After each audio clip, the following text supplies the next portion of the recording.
Halo Tribuners, jumpa lagi dengan saya Siska Mewaski dalam live update PON Siang edisi Senin 4 Oktober 2021. Kami tentunya akan menyajikan informasi terkini seputar kegiatan Pekan Olahraga Nasional ke-20 yang saat ini berlangsung di Papua. Bersama dengan sejumlah rekan wartawan kami yang sudah siap dengan laporannya masing-masing di lokasi. Kita ikuti live update PON 20 Papua selengkapnya. Menteri BUMN Erick Thohir menyaksikan pertandingan sepak bola putra PON 20 Papua antara tuan rumah melawan Nusa Tenggara Timur di Stadion Mandala pada Minggu 3 Oktober kemarin. Dalam pertandingan tersebut, Papua berhasil menang atas Nusa Tenggara Timur dengan skor telak 4-0. Setelah pertandingan usai, Erick Thohir juga menyempatkan diri untuk menyapa para pemain yang baru saja bertanding. Terkait informasi ini, rekan kami Tio Effendi dari Tribun Papua akan melaporkannya untuk Anda. Halo, selamat sore Tio. Ya, halo, selamat sore rekan Siska dan juga Tribuners dimanapun Anda berada. Tio, bisa dijelaskan seperti apa respons dari Erick Thohir seusai menyaksikan pertandingan sepak bola tersebut? Ya, rekan Siska dapat saya informasikan Menteri BUMN Erick Thohir datang ke Stadion Mandala untuk menyaksikan pertandingan antara Papua melawan Nusa Tenggara Timur. Usai pertandingan, ia turun ke lapangan hijau untuk menyapa para pemain yang usai bertanding ya. Setelah dia menyapa, Erick Thohir juga memberi pesan kepada para pemain untuk tetap semangat, khususnya kepada tim di Nusa Tenggara Timur yang baru saja menelan kekalahan dan harus angkat koper lebih dulu.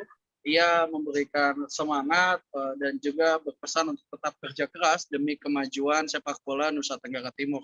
Selain itu kepada tim pemenang yaitu Papua, Erick Thohir mengatakan bahwa sebisa mungkin timnya untuk tetap rendah hati karena pertandingan masih sangat jauh. Selanjutnya Papua akan bertanding di babak 6 besar. Erick Thohir juga memberikan bingkisan kepada para atlet yang berlaga, yaitu ada bola kaki sebanyak 12 pieces, rekan Siska. Oke, jadi tetap menjunjung sportivitas seperti itu ya di tengah pertandingan. Lalu seusai berkunjung di Stadion Mandala, kemana lagi Erick Thohir akan berkunjung atau mungkin akan melakukan jadwal selanjutnya? Ya, Erick Thohir, Menteri BUMN masih melakukan agendanya belusukan di berbagai venue PON Papua. Hari ini beliau akan bertolak menuju Timika untuk menonton pertandingan basket yang dimainkan di sana, rekan Siska. Oke, Tio, mungkin ada informasi tambahan yang akan disampaikan kembali?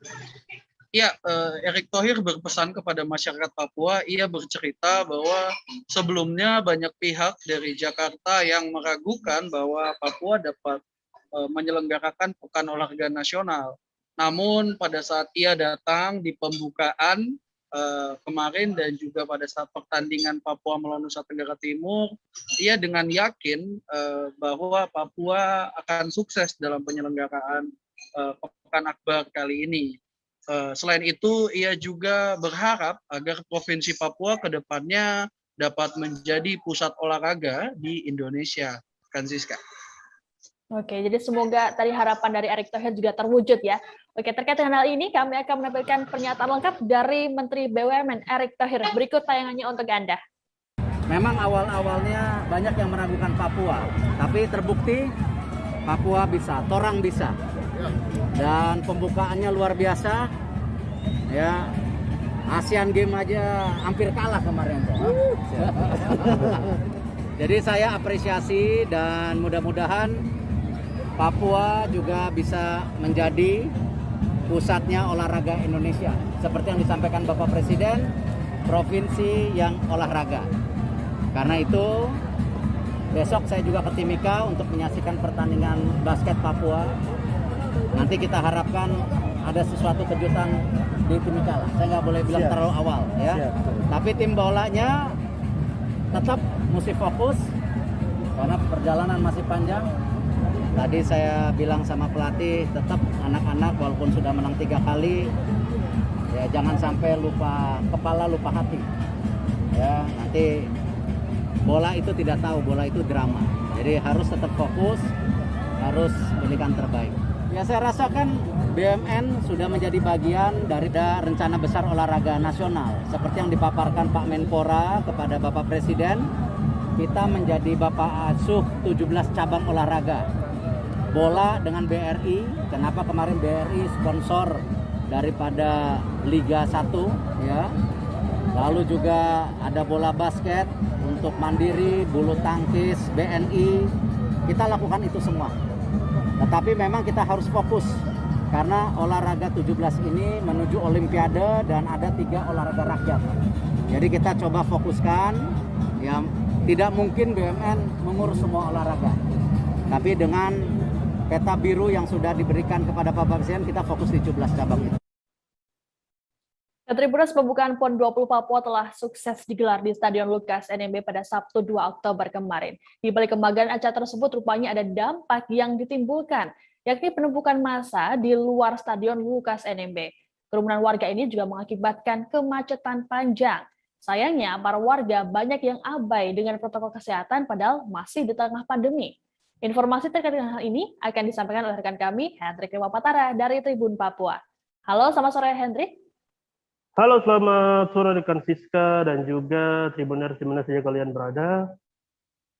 Ya, Hendrik, bisa dijelaskan apa yang menjadi penyebab dari terjadinya kerumunan massa ataupun penumpukan massa warga di luar ataupun di gerbang utama Stadion Lukas NMB ini?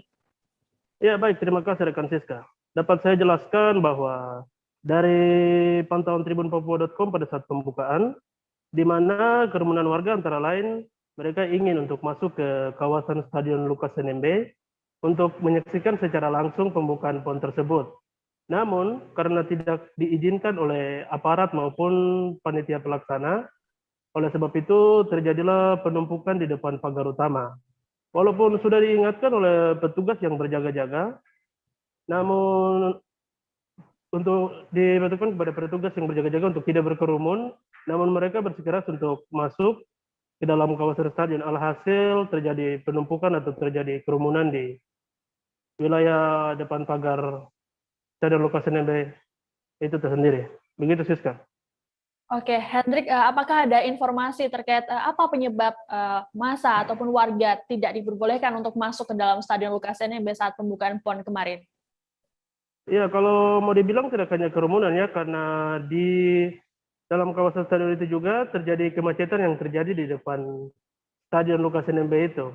Walaupun ada jalan alternatif yang sudah disediakan, yaitu melewati jalan belakang Kalkote, namun dari pantauan kami, dampak-dampak tersebut disebabkan karena banyak warga yang tidak patuh terhadap aturan tersebut, dan juga terjadi kerumunan di daerah kawasan stadion itu sendiri. Begitu, Siska. Oke, lalu terkait dengan protokol kesehatan, mengingat ini masih di tengah pandemi, lalu bagaimana pengawasannya di sana? Ya, baik Siska. Untuk pengawasan dalam aturan dibilang sangat ketat. Namun dalam prosesnya di Stadion Lukas NMB sendiri sangat tidak ketat ya, di mana di bagian screening maupun di depan pintu masuk pada saat mau menyaksikan atau mau masuk dalam kawasan stadion tersebut sangat terjadi penumpukan, dan kita tahu bersama bahwa pandemi ini sangat tinggi ya di seluruh Indonesia maupun Provinsi Papua. Namun dari pantauan kami sendiri, hal tersebut sangat tidak terpantau begitu ketat dan akhirnya menjadi penumpukan warga di setiap pintu masuk pada saat pelaksanaan pembukaan PON. Begitu rekan Siska. Oke, Hendrik, adakah informasi tambahan? Ya, untuk informasi saat ini tidak ada ya, Siska. Mungkin demikian yang dapat saya laporkan. Oke, baik. Terima kasih laporannya Hendrik Lewapatara dari Tribun Papua. Selamat bertugas kembali dan selalu jaga kesehatan. Baik, Tribuners, kita beralih ke informasi selanjutnya. Pertandingan cabang olahraga sepak takraw PON 20 Papua harus mengalami penundaan untuk sementara waktu. Pasalnya panitia pelaksana pertandingan memutuskan untuk mogok untuk bertugas. Sedianya pertandingan sepak takraw dijadwalkan dilakukan hari ini, Senin 4 Oktober pukul 8 waktu Indonesia Timur di venue Gor Trikora, Universitas Cendrawasih Kota Jayapura. Ada 2 nomor yang dipertandingkan hari ini, yakni double event putra dan putri. Saat ini kami sudah terhubung dengan jurnalis Tribun Jakarta, ada Wahyu Septiana di lokasi yang akan melaporkan informasi ini untuk Anda. Halo, selamat sore Wahyu. Halo, selamat sore rekan Siska dan juga Tribuners semuanya. Wahyu, bisa dilaporkan apa yang membuat panitia pelaksana dari cabur sepak takraw PON Papua ini mogok bertugas? Ya, betul. Hari ini pertandingan sepak takraw PON Papua sendiri sedikit terhambat karena petugas dari panitia pelaksana pertandingan sendiri mogok bertugas. Hal ini disebabkan karena petugas dari Pampel sendiri mogok bertugas karena belum terjadinya kesepakatan terkait honor yang dibayarkan. Pihak Pampel sendiri menuntut kepada panitia PON untuk membayarkan terlebih dahulu agar mereka bisa bertugas seperti biasa di venue sepak takraw. Gitu sih, Kak. Oke, lalu bagaimana reaksi dari para peserta terkait dengan penundaan pertandingan PON Papua ini?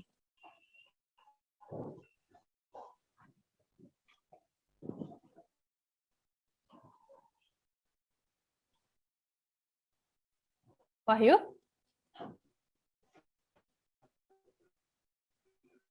Wahyu bisa mendengar suara Ya, saya? dengan penundaan ini pastinya semua kontingen yang sudah berlaga ataupun sudah berada di arena pertandingan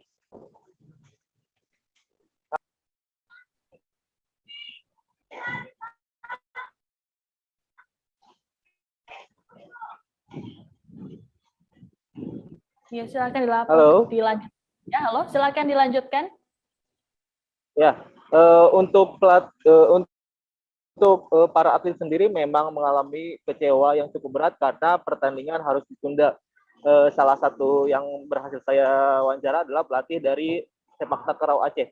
Ia mengaku kecewa karena ia sengaja sudah jauh-jauh dari Aceh menuju Papua, tujuan utamanya itu untuk bertanding. Tapi setelah sampai di venue pertandingan harus ditunda. Gitu, Siska. Oke, lalu adakah informasi terkait dengan pertandingan selanjutnya sepak takraw PON Papua ini? Ya, untuk pertandingan lanjutan sepak takraw ini sejatinya sudah dilanjutkan tadi sekitar pukul 1 waktu Indonesia Timur. Pertandingan ini akhirnya dilanjutkan setelah adanya kesepakatan antara pihak panitia dan juga PB PON. Sebelumnya mereka telah melakukan manajer meeting dan juga pertemuan terkait pembayaran honor tersebut. Gitu, Siska. Oke, semoga ini permasalahannya segera usai ya dan tidak mengganggu jalannya pertandingan PON 20 Papua. Baik, terkait dengan informasi ini, kami akan menampilkan pernyataan dari pelatih sepak takraw Aceh, Bunzir. Berikut tayangannya. Dari saya sebagai pelatih sepak takraw Aceh, masalah penundaan ini cukup sedikit ada rasa kecewa. Ya, karena kami jauh dari Aceh ke Papua untuk memperjuangkan daerah kami dari Aceh, sedangkan ada sedikit penundaan, tapi sudah diselesaikan. Semoga bisa pelaksana effort dan nomor double effort. Sudah ada informasi dari grup manajer meeting, penundaan dilanjutkan jam 13. Jam 13 jam 1 ya, Pak? Ya, ada. Sebelumnya emang Bapak sudah mengetahui bakal ada penundaan ini, Pak? Tadi malam ada di informasi di grup ada penundaan dikarenakan masalah honor panitia belum dikasih oleh Kemenpora.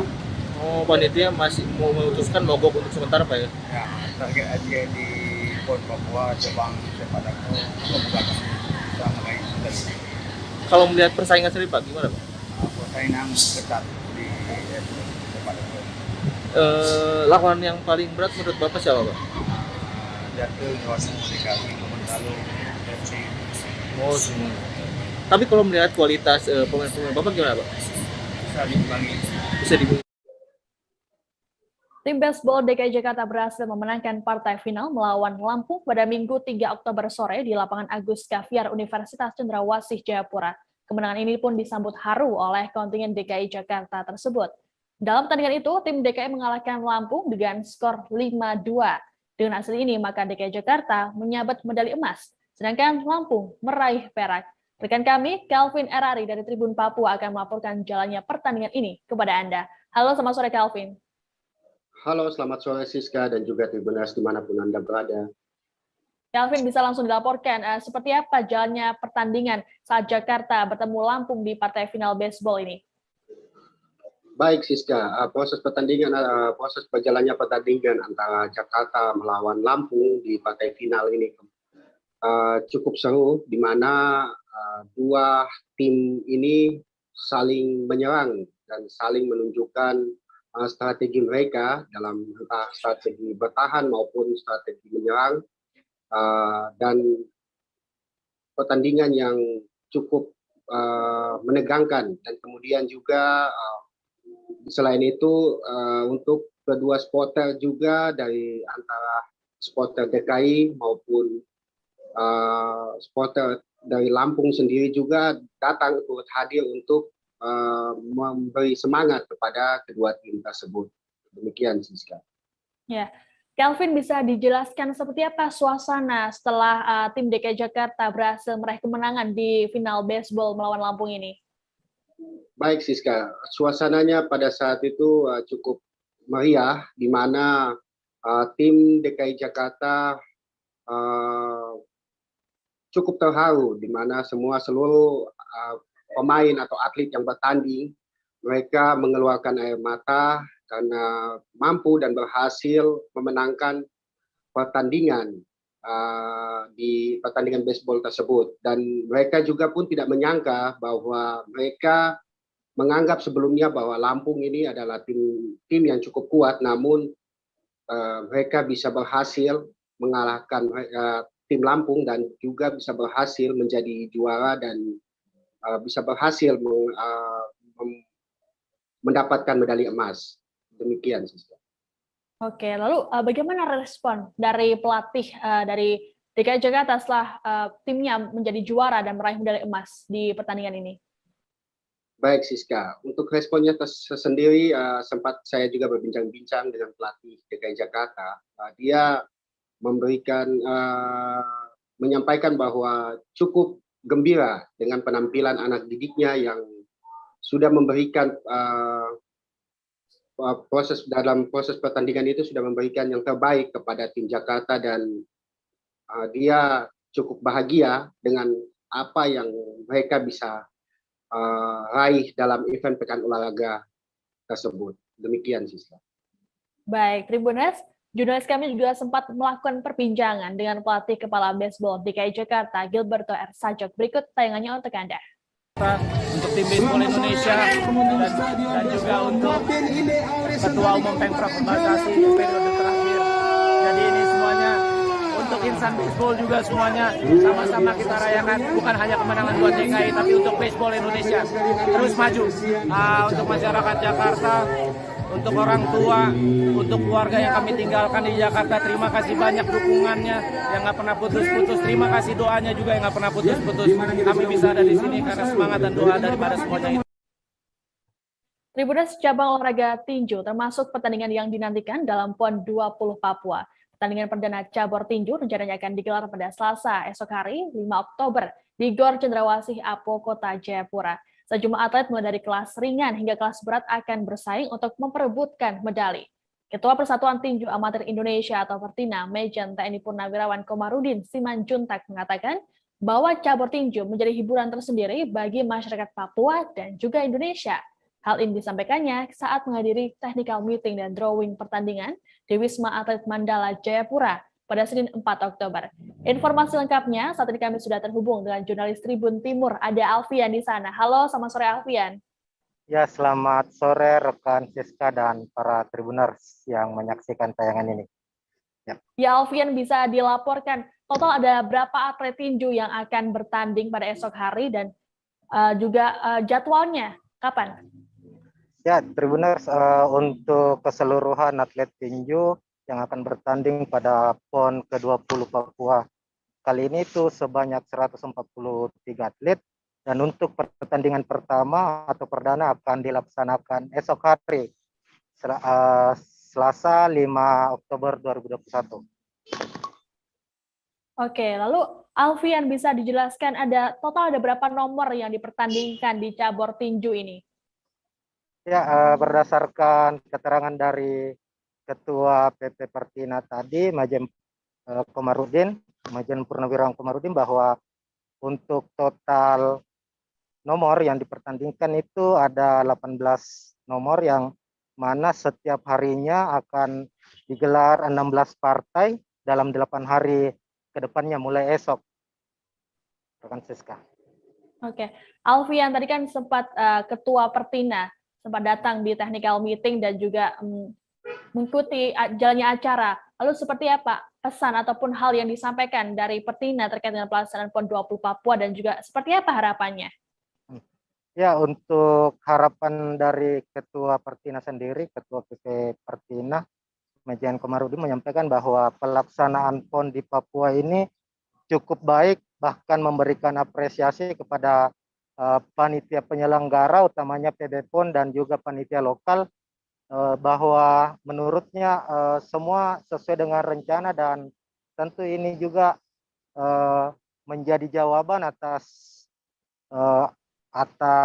beberapa kekurangan mungkin yang awalnya diperlihatkan, tapi sejak berjalannya kegiatan hingga hari ini, 2 hari setelah pembukaan, Ketua PP Pertina merasa bahwa ini patut diapresiasi dan khusus untuk olahraga tinju semua berjalan dengan baik, begitupun dengan persiapannya. Baik, Alfian, kami tunggu terus updatean dari cabur pertandingan tinju ini pada esok hari. Tribuners, kami akan menampilkan pernyataan lengkap dari Ketua Umum PP Pertina, Mejen TNI Purnawirawan Komarudin Simanjuntak. Berikut tayangannya. Khusus untuk cabur tinju dan PD tinju, kami harus mengucapkan banyak terima kasih kepada saudara-saudara kami Papua dan pengurus besar. Karena itu sudah bagus nomor 1, maka kami panitia semua, pengurus pusat dan daerah juga bersatu padu untuk mewujudkan bagaimana keinginan pemerintah bahwa PON ini aman, ya, aman, sukses. Sukses itu ada 4, sukses prestasi, sukses penyelenggaraan, sukses administrasi, itu semua harus kita lakukan dan sukses keamanannya. Keamanannya Pak? Ya, itu yang sudah sepakat kita, Pertina semua sudah sepakat. Cabur tinju juga akan memberikan hiburan tersendiri lah untuk masyarakat. Ada Papua. hiburan, jadi saya minta hiburan, tetapi saya lebih mengedepankan hiburan itu adalah kearifan lokal, karena itu sangat ditunggu oleh di luar Papua. Kelasnya ya, jadi kita ada 143 orang atletnya, kemudian setiap hari 16 partai. Dilaksanakan sekitar 8 hari, tetapi kita ada 1 hari off, yaitu tanggal 12. Itu partai-partainya mulai dari kelas ringan sampai dengan kelas berat kita semua. Itu jelang final, Jenderal ya? Ya? Jelang final ya? Final itu tanggal 13. Ya. Harapan saya adalah Pertina ini berubah. Ya. Pertina berubah, artinya berubah kulturnya gitu. Kalau dulu sudah bagus, tetapi dengan kita mulai dari matahari terbit ini akan semakin bagus, ya, baik pembinaan organisasinya, pembinaan sarana prasarananya, pembinaan latihannya, pembinaan usia dininya, dan menuju ke ilmu pengetahuan dan teknologi yang up to date sekarang. Saya menilai panitia PB ya sudah maksimal. Rekan-rekan saya dari Papua juga sudah maksimal. Kita semua menikmati apa yang disuguhkan oleh panitia, dan saya apresiasi kepada masyarakat Papua yang sedang pagi sampai malam jungkir balik untuk mewujudkan bagaimana PON.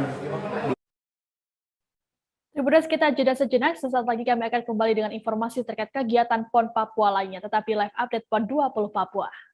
Oke, apa kabar Bang Ariski di sini untuk strateginya? Kalau saya sendiri di Jumip 37 ini yang semalam baru mulai, saya udah pasti. Sebenarnya aku nggak ngerasa itu penangkapan atau penggerbegan atau apapun itu, karena gitu posisinya aku kriteria. Jadi kita mengenal disebut dengan stroke yang tidak berdarah dengan stroke yang berdarah. Stroke yang tidak berdarah itu biasanya ditandai dengan adanya penyumbatan. Kalau itu terjadi di sini mungkin pikirnya tidak ke situ kali ya, tapi kalau di Korea atau di Kamboja itu ada beberapa paper yang saya itu Mas, ya, dulunya tukang koran. Oh gitu ya, tukang koran. Ya, saya baca itu Pak. Tuh kan, pernah baca kan? Ya. Jadi kalau saya jadi Pangdam itu udah bersyukur banget. Si anak ini dijadikan sebagai tersangka begitu. Ya, kalau ini kita bicara yang di luar kasus Sebongombo ya. Dengan nama hujan shower, di mana terdapat batas jelas antara daerah hujan dan tidak hujan yang biasanya terjadi pada fase awal mature stage atau tahap berbahaya itu Kang. Jadi mulai artinya terjadinya perlembekan. Nah itu untuk penetrasi akan sulit gitu ya. Dok, saya ini menurut saya memang tidak mudah, bukan urusan tanah diambil, Kalau misalnya Amerika Serikat sekarang, Rasulullah mengatakan dalam sebuah hadis bahwa berpuasa di 6 hari Syawal itu. Terima kasih Anda masih menyaksikan live update PON 20 Papua. Kita beralih ke informasi selanjutnya. Kontingen Bali berhasil meraih medali emas lewat tim kriket putri yang bertanding di nomor 2020 pada Senin 4 Oktober di lapangan kriket Doyo Baru, Kabupaten Jayapura. Dalam pertandingan ini, Bali mengalahkan Kalimantan Timur dengan skor tipis 97-96. Dengan hasil ini, tim kriket Bali berharap agar dapat mengawinkan gelar di nomor pertandingan yang sama pada sektor putra dan juga putri. Informasi lengkapnya saat ini kami sudah terhubung dengan jurnalis Tribun Bali, ada Marianus Seran di sana. Halo, selamat sore Marianus. Halo rekan Siska. Marianus, bisa langsung dilaporkan seperti apa jalannya pertandingan dari tim putri kriket Bali dalam merebut emas di nomor 2020 cabur kriket ini? Oke, terima kasih rekan Siska Tribuners yang ada di mana saja. Bali akhirnya memastikan diri lewat tim putrinya meraih medali emas pada nomor 2020, mengalahkan Kaltim pada partai final yang digelar tadi pagi pukul 10 WIB. Kemudian Bali juga baru saja meraih medali emas dari tim putranya juga, rekan Siska, karena baru selesai bertanding di lapangan yang sama, di lapangan kriket Doyo Baru. Tentunya dengan hasil ini mereka berhasil mengawinkan medali emas di nomor 2020. Sebelumnya tim kriket Bali juga sudah meraih 1 emas, 2 perak, dan 1 perunggu. Oke. Marianus, bisa dijelaskan seperti apa dari tim Bali melihat kekuatan tim kriket dari provinsi lain pada PON 20 Papua ini? Ya rekan Siska, tim kriket Bali sangat mendominasi untuk cabang olahraga ini ya sejak PON 19 di Jawa Barat, dan untuk kali ini di Papua ternyata dominasi Bali dapat dipatahkan oleh tim provinsi lain juga ya, karena mereka berhasil meraih beberapa medali emas dan medali perak dan medali perunggu seperti dari NTT dan tuan rumah Papua ataupun rival mereka DKI Jakarta. Oke. Marianus, mungkin ada informasi tambahan yang akan disampaikan kepada Tribuners di rumah? Oke rekan Siska, dengan perolehan medali 3 emas, 2 perak, dan 1 perunggu, tim kriket Bali berhasil juara umum di cabang olahraga kriket pada PON 20 tahun 2021 di Provinsi Papua. Baik, terima kasih laporannya Marianus Seran dari Tribun Bali atas laporannya soal pertandingan kriket di PON 20 Papua. Selamat bertugas kembali. Terima kasih rekan Siska dan Tribuners. Beralih ke informasi selanjutnya, tim menembak Kalimantan Selatan menyatakan kesiapannya untuk meraih medali PON di PON Papua. Terkait hal ini, dilakukan uji coba lapangan sekaligus latihan untuk nomor 10 meter air rifle women dan 50 meter pistol man pada Senin 4 Oktober. Latihan tersebut juga sekaligus untuk proses adaptasi dari para atlet. Venue menembak diketahui berada persis di belakang Stadion Lukas NMB, tepatnya di kawasan Kompleks Olahraga Kampung Harapan, Distrik Sentani, Jayapura. Informasi lengkapnya akan disampaikan oleh jurnalis Banjarmasin Pos, Amirul Yusuf di sana. Halo, selamat sore, Amirul. Selamat sore, Siska. Ya, Amirul, bisa dijelaskan seperti apa adaptasi dari tim penembak Kalsel menjelang pertandingan di esok hari? Oke, Siska. Hari ini para atlet Kalsel bersama atlet daerah lainnya berlatih sejak pagi hari. Untuk nomor 10 meter air rifle woman, adaptasi atlet berupa menyesuaikan posisi untuk membidik sesuai dengan urutan tempat yang disediakan. Namun untuk nomor pistolman dilakukan di tempat yang cukup terbuka ya venue-nya, sehingga para atlet hanya mencoba membidik sasaran di venue, tetapi juga membaca kekuatan angin dan bayangan dari sinar matahari pagi sebelum melesatkan tembakan. Demikian, Siska. Oke, Amirul, menjelang pertandingan esok hari, seperti apa skema pertandingannya? Oke, penembak Kalsel akan turun di 2 nomor yang akan dipertandingkan besok, yaitu 10 meter air rifle woman dan 50 meter pistolman. Setiap atlet akan melakukan 60 kali tembakan, yang mana 8 atlet dengan poin terbaik atau tertinggi berhak lolos ke babak berikutnya. Untuk pertandingan akan dimulai pada pukul 9 pagi besok hari. Demikian, Siska. Amirul, bisa dijelaskan seperti apa peluang dan juga apa target dari tim Kalsel ini di cabur menembak? Untuk tim menembak Kalsel menargetkan bisa meraih medali emas di 2 nomor ini karena ada atlet pelatnas asal Kalsel di 2 nomor tersebut yaitu Hairunisa dan Denny Pratama. Terlebih lagi 2 nomor ini merupakan 2 nomor unggulan Kalsel untuk mendulang medali. Sedangkan untuk total target medali di cabur menembak yaitu 4 medali emas. Demikian, Siska. Baik, Tribuners, jurnalis kami juga sempat melakukan wawancara dengan pelatih cabur menembak Kalimantan Selatan. Ada Sudirno di sana. Berikut tayangannya. Untuk atlet dan pelatih yang saat ini berangkat ada 16 orang. 16 orang. Ketua KONI Provinsi Kalimantan. Berapa nomor Pak yang diturunkan? Kalau nomor yang diturunkan kita kurang lebih 10 lah. 10 nomor. Oke. Nah Pak, untuk target sendiri berapa medali Pak? Yang ada kepada sini kami persilakan untuk kita ditargetkan oleh pemerintah Kalsel, selama di KONI atau di sekali lagi kami sampaikan kita lagi menunggu emas. Mudah-mudahan bisa tercapai dan sungguh-sungguh bisa lebih dari 4. Nomor unggulan apa aja Pak? Transportasi kita Kalau nomor unggulan kita di 10 meter. Pun di 10 meter. Baik people maupun pistol. Cabang olahraga dayung nomor pertandingan kanoing dalam PON 20 Papua telah usai digelar di Teluk Yoiteva, Kota Jayapura pada Minggu 3 Oktober. Saat ini cabur dayung memasuki nomor pertandingan rowing. Wakil Ketua Umum PB POTSI, Budiman Setiawan menjelaskan saat ini nomor pertandingan rowing masih dalam tahap penyisihan. Menurut Budiman, perebutan medali akan digelar pada 7 hingga 8 Oktober mendatang.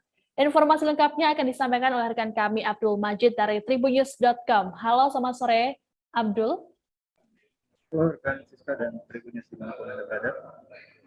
Ya, bisa dijelaskan setelah nomor canoeing ini berakhir, lalu seperti apa evaluasinya?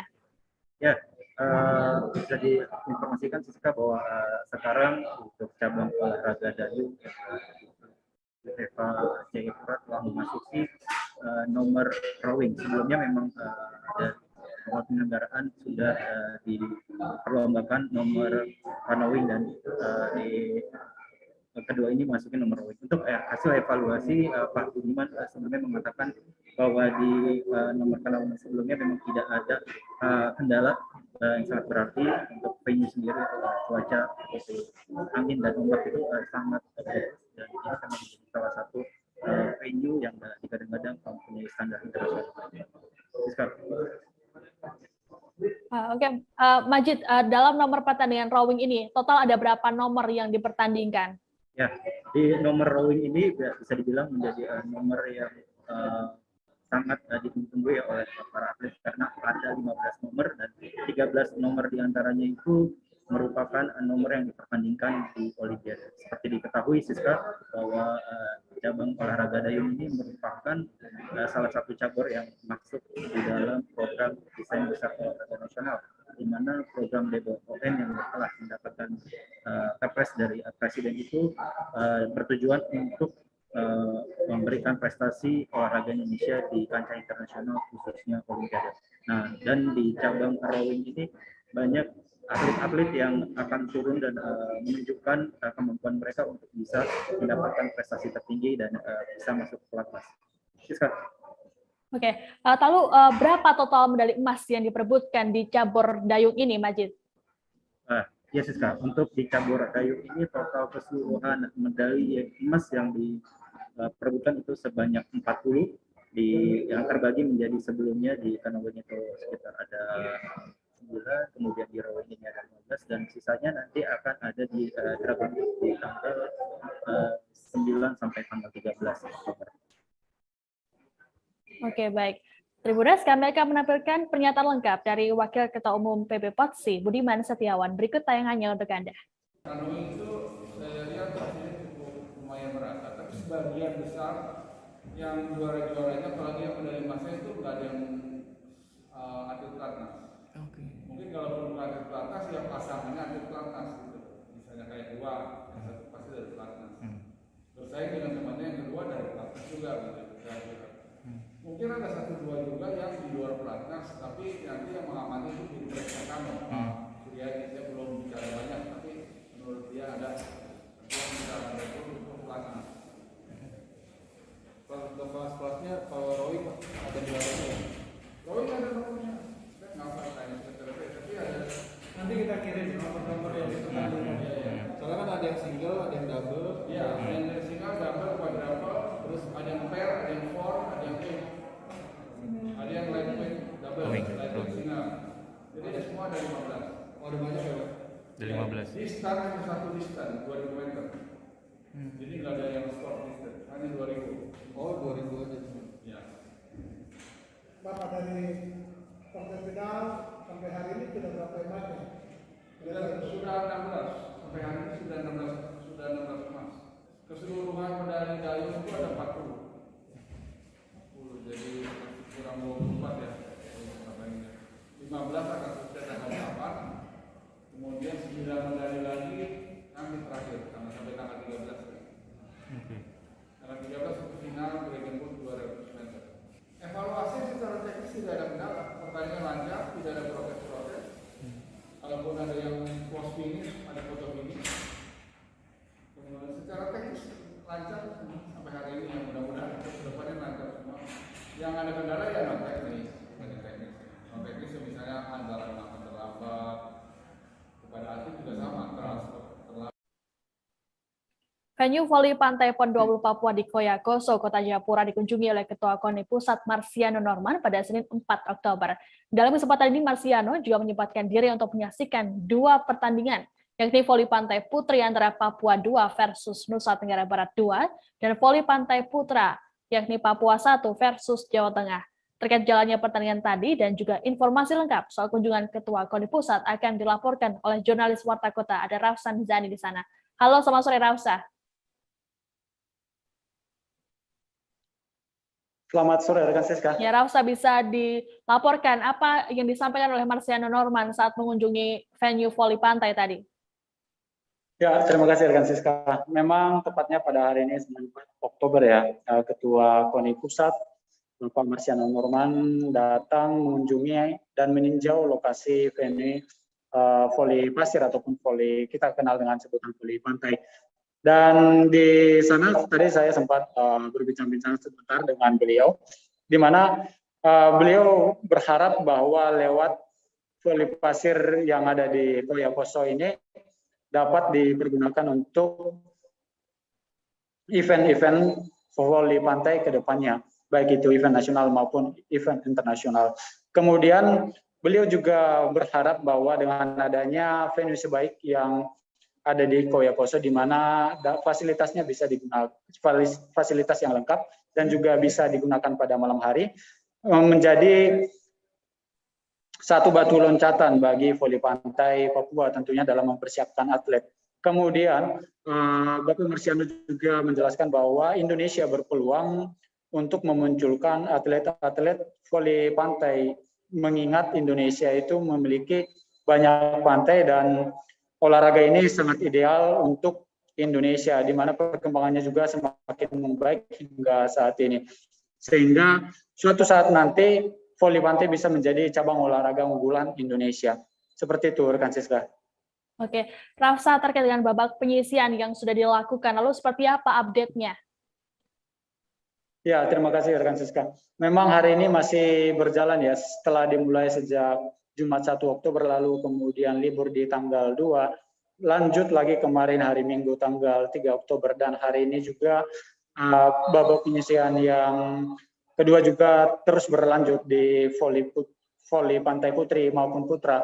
Dan begitu juga babak penyisihan akan berlangsung hingga besok pagi, kemudian hingga sore, di mana baru hasil besoklah baru dapat diketahui siapa-siapa yang akan lolos ke fase playoff, kemudian siapa-siapa yang memang akan gugur. Namun beberapa data yang sudah saya peroleh dari lewat pertandingan kedua yang dilakoni oleh beberapa tim hari ini, beberapa tim memang sudah dipastikan akan tersingkir lebih dini, yaitu tim Putra DKI Jakarta 2, di mana mereka menelan kekalahan 2 kali dengan skor telak 0-2 dari lawan-lawannya. Dan DKI Jakarta 2 khusus putri melaju ke fase playoff setelah berhasil mengumpulkan 2 kemenangan dan 1 kekalahan. Dan untuk update lebihnya lagi memang harus menunggu laga penyisihan akhir di besok hari. Seperti itu rekan Siska. Dan saya ingin melaporkan bahwa untuk laga besok untuk di putri akan tersaji tim Jawa Barat 1 versus Jawa Tengah, kemudian Papua 2 versus Daerah Istimewa Yogyakarta 1, kemudian ada juga tim NTB 2 versus Papua Barat, ada juga Jawa Timur 1 versus Daerah Istimewa Yogyakarta 2, Timur 2 versus Nusa Tenggara Barat 1. Sementara di sektor putra akan tersaji pertandingan antara Jawa Tengah versus Kalteng, Papua 2 versus NTB 2, Jawa Timur 1 versus DKI 2, Jawa Timur 2 versus Sumatera Selatan, Papua 1 versus Bali, dan Daerah Istimewa Yogyakarta 1 versus Sumatera Barat. Dan laga pada besok akan tetap dimulai seperti hari ini, pukul 8 waktu Indonesia Timur. Seperti itu, rekan Siska. Baik, Rapsa, kami tunggu terus updatean dari Anda terkait dengan cabur voli pantai ini. Terima kasih laporannya, selamat bertugas kembali. Tribuners, terkait dengan informasi ini kami akan menampilkan pernyataan lengkap dari Ketua Umum KONI Pusat, Marsiano Norman. Berikut tayangannya. Saya tadi senang melihat atlet-atlet, terutama atlet Papua juga mereka bisa tampil dengan baik ya. Dan venue ini saya rasa venue yang ke depan juga bisa digunakan untuk menyelenggarakan banyak event voli pasir. Karena venue ini sangat baik dan bisa dimainkan juga pada malam hari, fasilitasnya juga tersedia baik. Indonesia adalah negara yang memang kita punya pantai sekian banyak, sekian panjang. Saya harapkan olahraga voli pasir ini juga ke depan jadi andalan kita untuk mengikuti single event atau multi event internasional. Saya senang bahwa perkembangan voli pasir juga semakin hari semakin baik dan diminati oleh banyak penggemarnya. Mari kita sama-sama melalui PON ke-20 2021 ini juga sekaligus di samping kita mempromosikan indahnya Papua ini, tetapi juga kecintaan pada olahraga pantai juga bisa kita fasilitasi agar atlet-atlet kita bisa berprestasi dengan baik. Harapan ke depan, saya selaku Ketua Umum KONI Pusat, pembinaan olahraga itu harus berjenjang, berjalan, dan berkelanjutan ya. Sehingga memang banyak pemain dari tim nasional yang main di sini, tetapi saya juga mengharapkan muncul pemain-pemain baru yang nanti menjadi pelapisnya tim nasional. Saya lihat atlet Papua tadi yang masih juga usianya muda, saya yakin ke depan bisa jadi atlet andalannya Indonesia ke depan. Saya memberikan dorongan pada semua tim yang terbaik kita harapkan. Ya, Tribuners, informasi tadi sekaligus menutup jumpa kita dalam live update PON 20 Papua siang. Kami tentunya masih akan hadir nanti sore, tentunya dengan informasi seputar PON Papua lainnya, hanya di kanal YouTube Tribun Network. Dukung terus atlet kebanggaan Anda di PON 20 Papua. PON 20 Papua, Torang Bisa. Saya Siska Mawaski, beserta kru yang bertugas, pamit undur diri. Terima kasih, dan sampai jumpa. Jangan lupa like, subscribe, dan share ya!